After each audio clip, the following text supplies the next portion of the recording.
Did you know there's a tiny biological emergency response team hidden inside you that springs into action the moment you're in danger? Today, we're going to pull back the curtain on this amazing system, your body's master controller for blood pressure. And trust me, the logic behind it is a masterclass in efficiency. So let's just start with a simple question. Imagine your blood pressure suddenly plummets.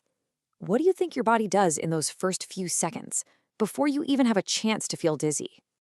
It could be something pretty common, right? Maybe you're just dehydrated after a really long run. You've lost fluid, so your blood volume is down. Or, it could be something much more serious, like losing blood after an accident. Either way, your body has to act, and it has to act fast. Well, the emergency response system that kicks in is called the Renin Angiotensin Aldosterone System. Yeah, it's a mouthful, so we just call it RAAS. This is the master regulator, the whole shebang, for controlling your blood pressure, your blood volume, and your salt and water balance.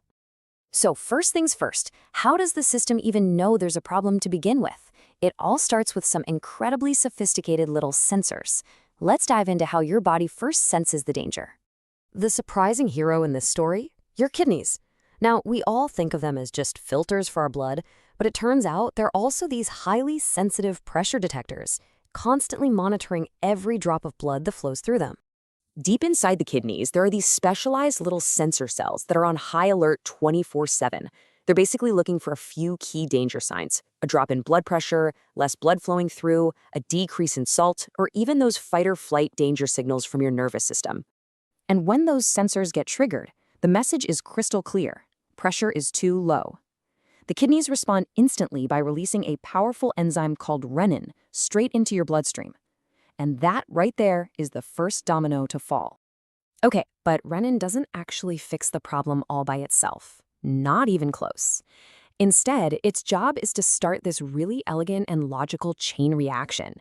This is what we call the domino effect of the RAAS system. All right, let's follow the chain of command here. Renin travels through the blood and finds a protein made by the liver called Angiotensinogen. Just think of it as a sleeping giant. Renin's job is to wake it up, cutting it into a slightly more active form, angiotensin I. But this guy is still pretty weak. The real magic happens when it flows through the lungs. Another enzyme, called ACE, acts like a pair of molecular scissors, making one final, perfect cut to create the incredibly powerful angiotensin II. And that is the whole point. This entire cascade has one single goal: to create angiotensin II. This is the system's powerhouse, the molecule that actually goes out and fixes the problem. Now, the real action can begin. And here's where the design is just, well, it's brilliant.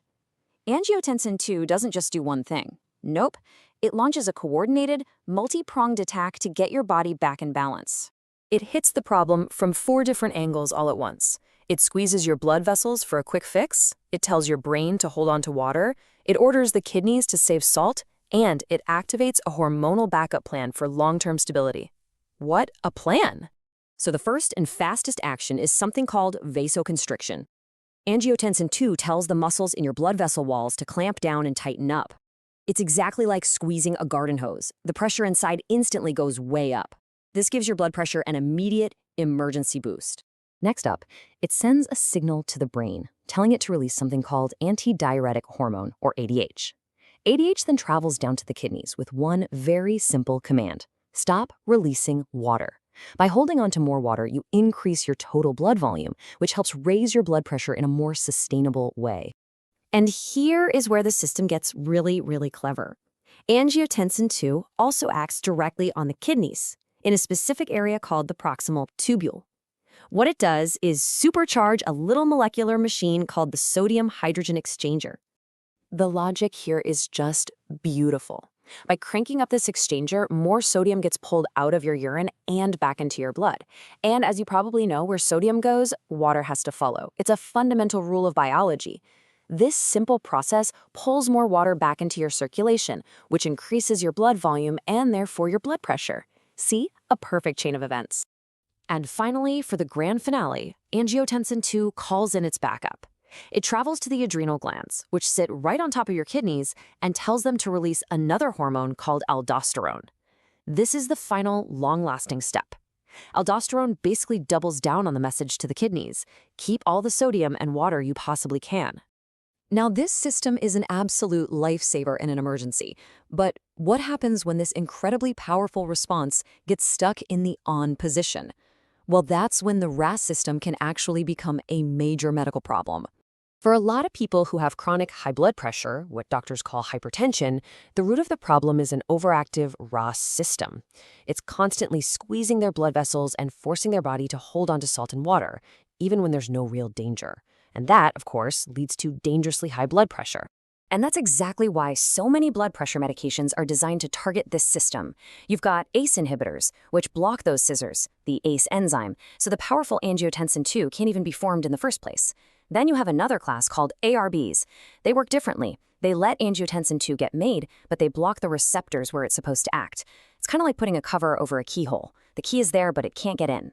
Both strategies work to lower blood pressure. So let's just quickly recap that elegant logic. The kidneys sense danger. Renin kicks off the chain reaction. The powerhouse molecule, angiotensin II, is formed.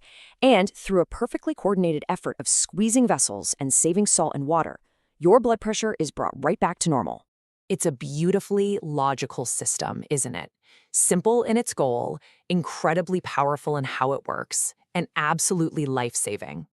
You know, the RAAS system is just one of these dozens of hidden processes protecting you every single second of the day. It really makes you wonder, what other incredible things is your body doing right now, without you even having a clue?